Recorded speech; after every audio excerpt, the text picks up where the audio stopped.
So from the lady's side, there is a limitation in terms of her biology.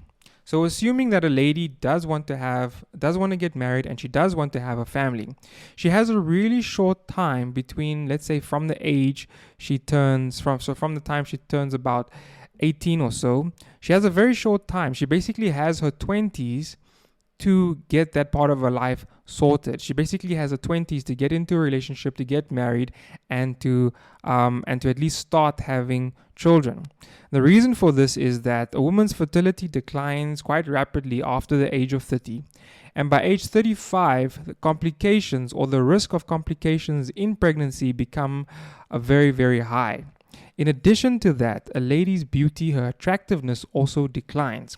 We might think of beauty or attractiveness as being something superficial, but it's definitely something that plays a part in considering somebody for marriage. We see that in the story of Isaac and Rebekah, the Bible does make comment that Rebekah was attractive.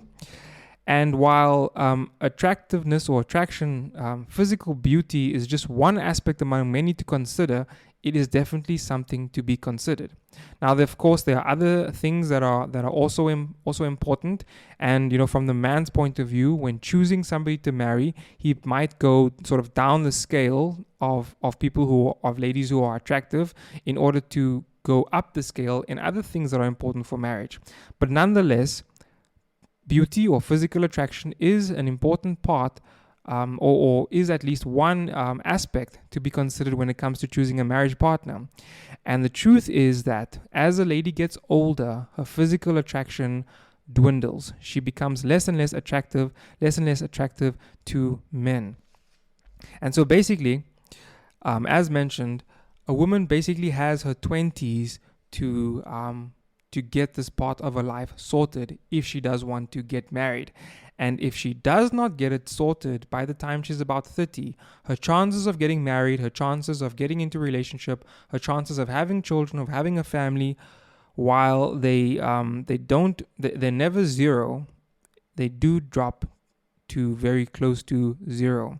This is in terms of both her attractiveness and her fertility. So from the age she's perhaps legal to marry, let's say age 18, she has her 20s to find a husband, settle down, and have children. What are the limitations from the man's side? Okay, from a man's side, a man who wants to have a relationship or wants to get married one day, his limitations are material and spiritual. In other words, a man needs to have enough means, enough wealth. He needs to have an education to be able to support a family, to be a husband and to be a father. He also has a spiritual limitation. So he needs to have the spiritual capability, the spiritual acumen to be a spiritual leader of his household.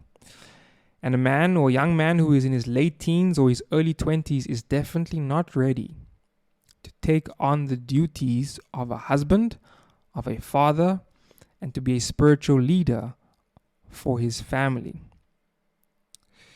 Okay? So he needs these things. So that's his limitation. He's just not ready. And so for a man, on the woman's side, she needs to get this done as soon as possible. For a man, he needs to take his time. He needs to spend his earlier years, 18 to 30. Not saying he's only going to get married at 30, but he needs to spend those earlier years from 18 to 30 gaining knowledge and growing spiritually. Gaining knowledge so that he can get a good job, or that he can start a business, or that he can grow a business. And growing spiritually so that he can be able to lead a family spiritually.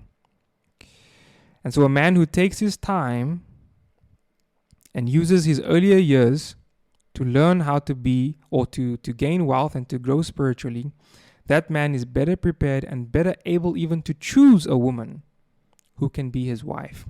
So from the man's side, a man can hold off getting into a relationship much longer than a woman can. He can get married in his late 20s. He can get married in his early 30s.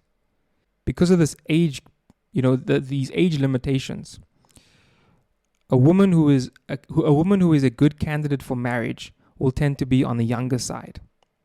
And a man who is a good candidate for marriage will tend to be on the older side. And so if these people have to be married, then if these people have to marry, then naturally there will be a age gap. And this is what we see in Isaac and Rebekah. From Isaac's side, we see him having wealth, and we see him, the Bible says he was meditating in the field. The man was a man of prayer. On Rebekah's side, we see her being younger, and we see her being skilled in household duties, which is why she extended the invitation to Abraham's servant to water his camels as well. And so, because of this, from the lady's side, perhaps you should consider somebody who is older. Because somebody who's older is going to be marriage-minded. From the man's side, again, take your time and also consider somebody who is younger. Before you get into a relationship, be ready to take on the duties of a husband and father.